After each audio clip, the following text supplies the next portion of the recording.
100%, this is where it's at. I absolutely love boneless spare rib from Chinese takeout restaurants. So in this video, we're making them here, but with two popular cuts used for this recipe, pork shoulder and pork loin. We'll cook both, we'll compare them, and we'll see which one captures that authentic takeout flavor. For the full ingredient list, check the description box below, but enough talking, let's get cooking. Before we discuss which cuts of meat we're gonna use for this recipe, let's make the marinade. First up is some hoisin sauce. And when we're making the marinade, we're making enough to marinate our meat and to make the reserve marinade that we're gonna baste our pork with as it's roasting. Next up, we're gonna put in some low sodium soy sauce. I'm gonna put about half a cup. A couple of tablespoons of some honey. 1, 2, 3, 4, 5, 6. As I was researching recipes, a lot of times it would call for a Chinese wine that I can't find at the supermarket. So here I'm gonna substitute some sherry wine for that. Now we're gonna put in a couple of tablespoons of some ketchup. Next up, we're going back to the Asian ingredients. We're gonna throw in some oyster sauce. A couple of teaspoons of some sesame oil. So I've already made this a few times at home, and I really found that adding this one ingredient really changed the game. Even though it's not a Chinese ingredient, is this Japanese barbecue sauce that I picked up at Costco. This Banchan stuff is awesome. So we're gonna put in a couple of tablespoons of that too.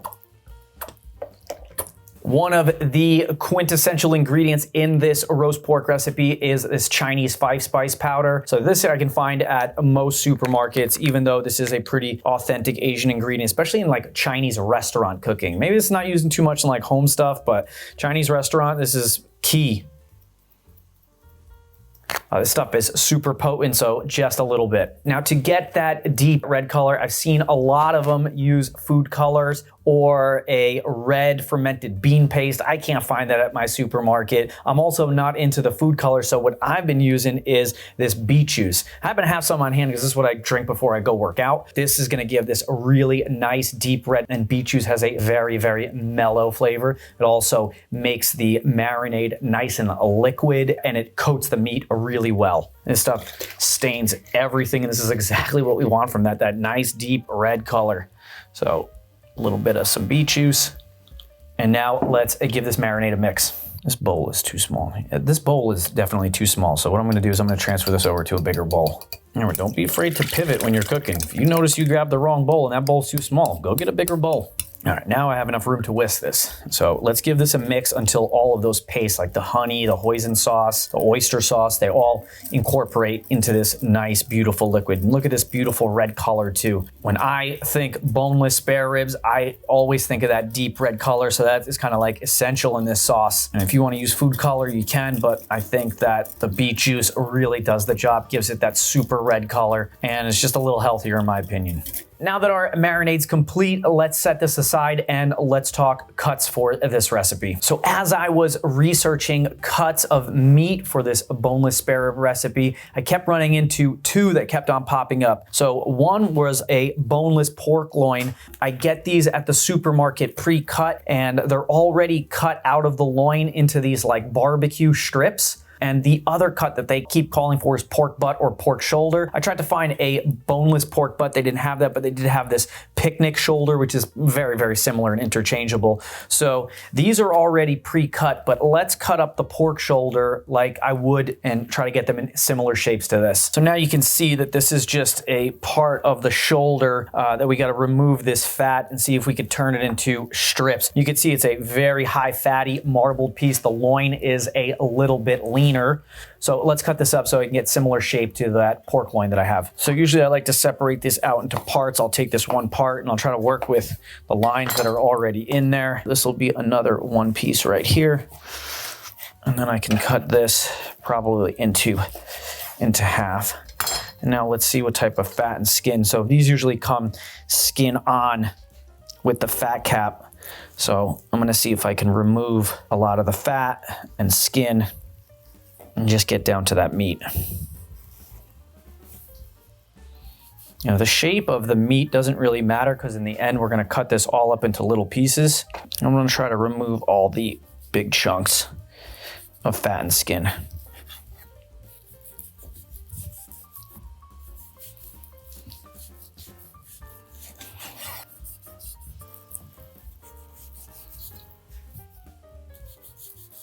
So this piece I can probably butterfly in half, try to get it a little thinner. And I'm gonna do the same for this piece as well. Could probably get 2 pieces out of this one.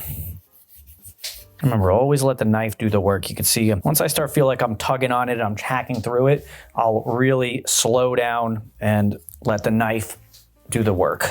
So for a couple of these thicker pieces, they're not exactly even and uniform like these pork loins were cut. I'll take my meat pounder with the spiky end and I'll just give it a little bit of a flatten. We're using the spiky end because in a second we're gonna poke some holes in here, so let's just poke some extra holes so the marinade can get all in there. This one could be a little flatter. That's pretty good. Oh, this one for sure. Now let's take a fork and poke holes in both of these cuts so that marinade can penetrate into the meat.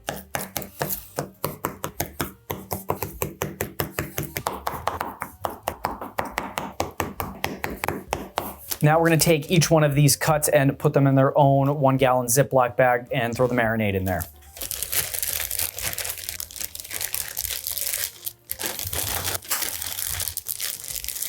So we're gonna reserve a little bit of the marinade to baste these with once they get going. That should be plenty. And I'll do my best to split up this marinade within the 2 cuts. A little bit in here, a little bit in here. A little bit in there. And I'm doing my best to just not make a real big mess because this stuff stains everything.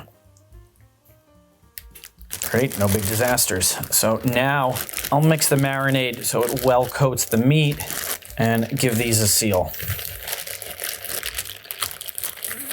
So these can marinate for a couple hours, but it's probably best overnight so the flavors really penetrate the meat. So I'm gonna throw these in the fridge overnight and then we're gonna make them tomorrow. So I'm gonna put the oven on convection bake and we're gonna start at 375. So these have been marinating in the fridge overnight. They have great color to both of them. You can see that the meat is tinted super nice and red. So now let's get these on a baking sheet and get them in our oven. So I've got this baking tray lined with 2 layers of aluminum foil and some parchment paper. I'm putting the aluminum foil because I don't want to clean this thing. It's going to be a big burnt on mess on the bottom. And I put the parchment paper on there so it absorbs some of the fat that's rendered so it's not going to smoke inside the oven. So here we have our pork shoulder side.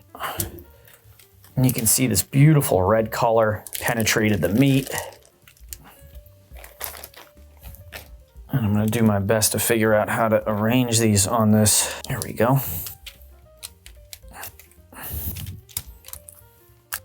There we go. Now these are gonna go in our preheated oven for about an hour, and every 15 minutes we're gonna flip them and give them a base with that reserve marinade. The perfect thing to serve with this is gonna be some white rice. The white rice that they use in most Chinese takeout places is jasmine rice, so that's what we're gonna make to serve with this boneless spare rib.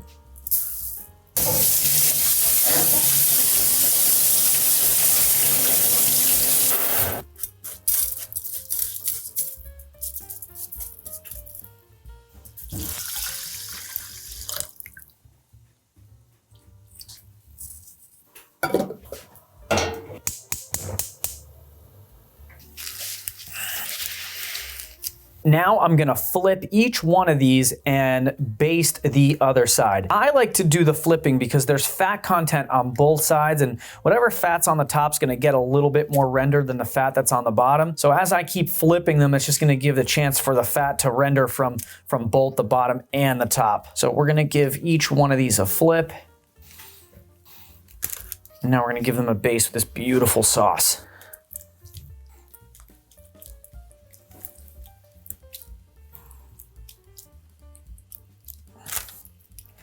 Now these are gonna go back in the oven for another 15 minutes.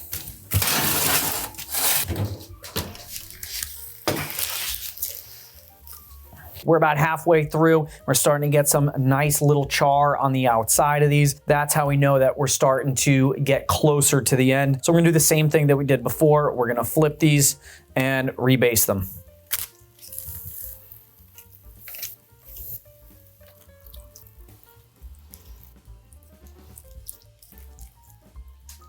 Back in the oven for another 15 minutes. So at about 45 minutes in, we're gonna take some of this honey and we're gonna add it to the leftover marinade. I reserve the honey for the end because it's gonna add a really nice sweetness, but if we put it in too much honey too early, it's gonna caramelize too much on the outside and then these will burn. So we're gonna add another tablespoon or two of this honey.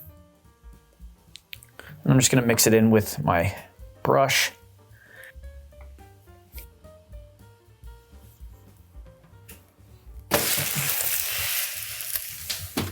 So now we flip.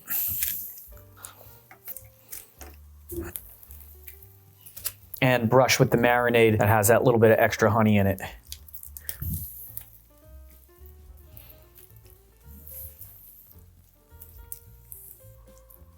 So now I'm gonna turn up the oven temperature to 425 for the last 15 minutes, and we're gonna split it in half, where I'll do like 7.5 minutes on one side, flip, baste again, and then another 7.5 minutes. Every time I go to the Chinese place, they're always flipping them and basting them and flipping them and basting them, and I think that just doing that a lot really adds a lot of nice flavor. So you get really nice contact of the marinade on the outside and just layers and layers and layers of that on top.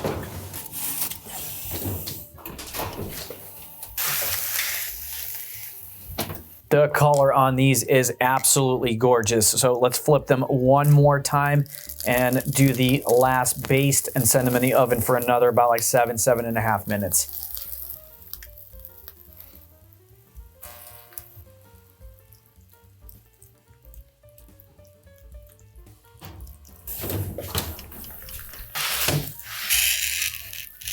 So after about an hour of full cook time, these things are done. They look beautiful. I got some nice crispy brown pieces right around the edges without being overly burnt. It looks like we got a little bit better rendering of the fat on our pork shoulder side, and the loin just got a little bit, but it's definitely a leaner cut, so not as much fat to render. Let's let these cool before we slice them up and plate them. So now let's cut these up. So first we're gonna start off with our shoulder. I don't get to use this cleaver knife too much, but I feel like this is the perfect use for it. So, I mean, right now this is cutting absolutely beautifully. The smell coming off of here is super good. So I'm gonna chop these all up. We're gonna put these in a bowl, and then we're gonna do the same thing for our pork loin. You know, when you cut through the fat pieces and you see how well rendered they are, this looks absolutely delicious and beautiful. I thought pork shoulder would be a little too fatty for this, but it renders really nicely when you cut it like this, and this looks super good. They're very excited to try it. This piece got a little wonky on me. It got a little thick towards the top, and thicker than I would want it, because the pork shoulder has so much fat in it that the fat in the meat, that they cook at different rates, and then the meat shape changes size.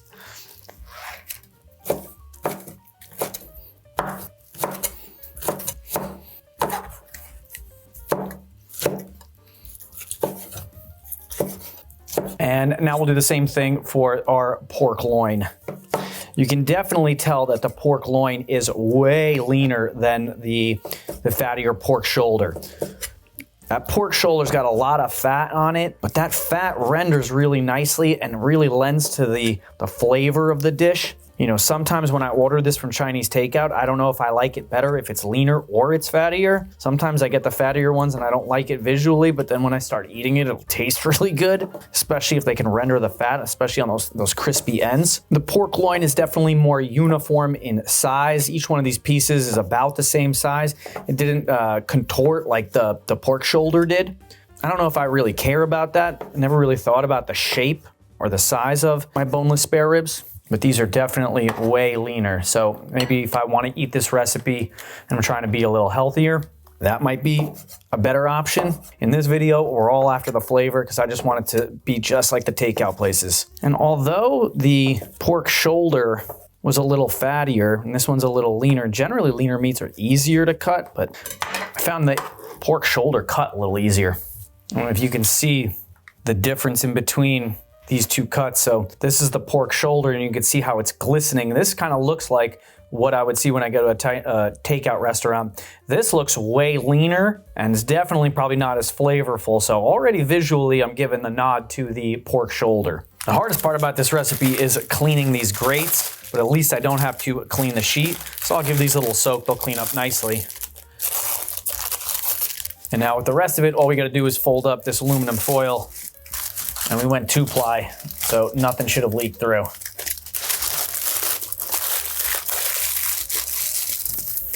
Now before we try this, we're just gonna take a little bit of that leftover marinade and just drizzle it right over the top. This marinade is so good and I love the sweetness.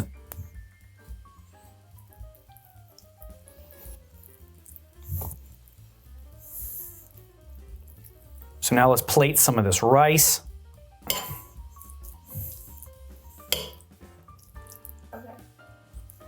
And now some of our pork right on top. First the shoulder.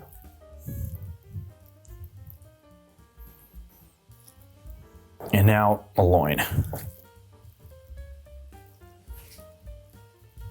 And if you were serving this for dinner, maybe a little scallions right on top, really make those colors pop. Now, how amazing does this Chinese food look? I am super excited to try it. Let's try the pork loin first. Right now the color is a little lacking on here. Like it looks like lean pork, and I do like lean pork, but not for my boneless spare ribs. There's no glisten to this. It looks a little dry, but let's see how it tastes. I mean, the flavor is there, but the pork is not coming across as juicy. This is how like I would picture pork loin to taste. And when I saw a lot of people using pork loin in that recipe, it didn't make a whole lot of sense, but I wanted to give it a shot. I mean, it is okay. It's definitely flavorful. Just the texture really isn't there. The piece that I just bit into had a little bit more fat on it, and it definitely was a little bit more flavorful. So I think the pork shoulder is actually gonna taste much better because of the higher fat content. So now let's try some of these pork shoulder pieces. And I mean, if you look at this piece, it's got that nice shine to it. It just does not look dry at all. Let's try it with a little bit of the rice. 100%, this is where it's at. The higher fat content of the pork shoulder really makes this because the marinade on this is really sweet, especially we glaze the heck out of it. And that higher fat content really match nicely together for beautiful flavor. And the texture on this is way better. Especially these little crispy ends that have this little char on the end. That's that nice rendered fat. This is absolutely delicious. The flavors are spot on, so is the texture. Pork shoulder, pork butt, all the way on this one. While I'm finishing the rest of these boneless spare ribs, check out my egg roll in a bowl recipe. It's a really nice, healthy Asian recipe that uses a lot of the ingredients that you saw in this video. I'll see you there. Thanks.